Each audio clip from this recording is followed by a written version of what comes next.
The Soviet Union. It sounds like something out of a history book, right? But for most of the 20th century, it was a major world power. It was born from the ashes of the Russian Empire after the Russian Revolution in 1917. The Soviet Union, officially known as the Union of Soviet Socialist Republics, USSR, was a collection of 15 republics.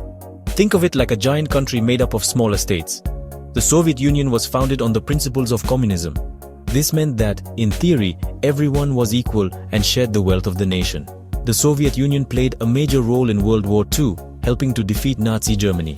After the war, it became one of the two global superpowers, along with the United States.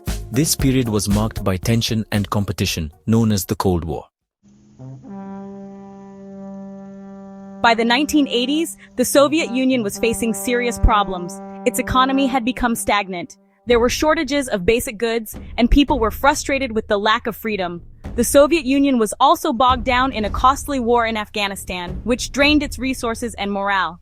In 1985, a relatively young leader named Mikhail Gorbachev came to power.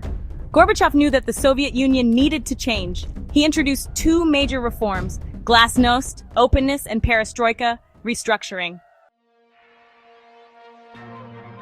Glasnost meant allowing more freedom of speech and press. People were now allowed to criticize the government. Perestroika aimed to reform the Soviet economy, making it more efficient and market-oriented. These reforms had unintended consequences. While they were intended to save the Soviet Union, they actually helped to hasten its demise. The fall of the Berlin Wall in 1989 was a pivotal moment in the collapse of the Soviet Union.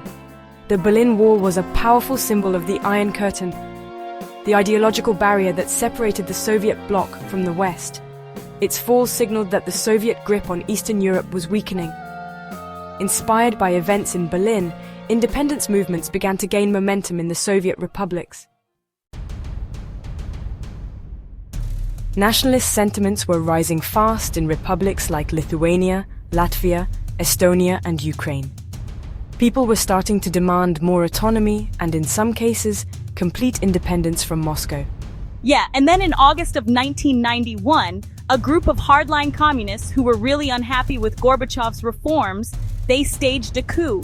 They actually placed Gorbachev under house arrest, hoping to stop the Soviet Union from falling apart.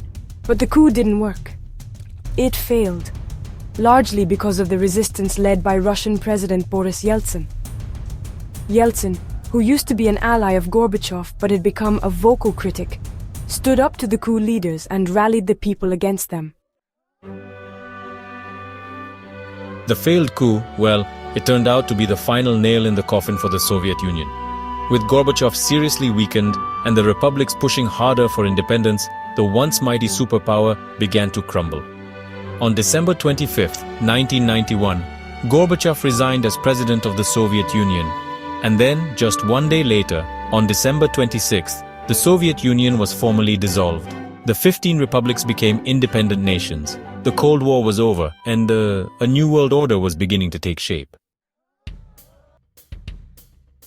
It marked the end of the Cold War and, well, the beginning of a new era of globalization. The collapse of the Soviet Union had a really profound impact on the world. Some did better than others, but it wasn't easy.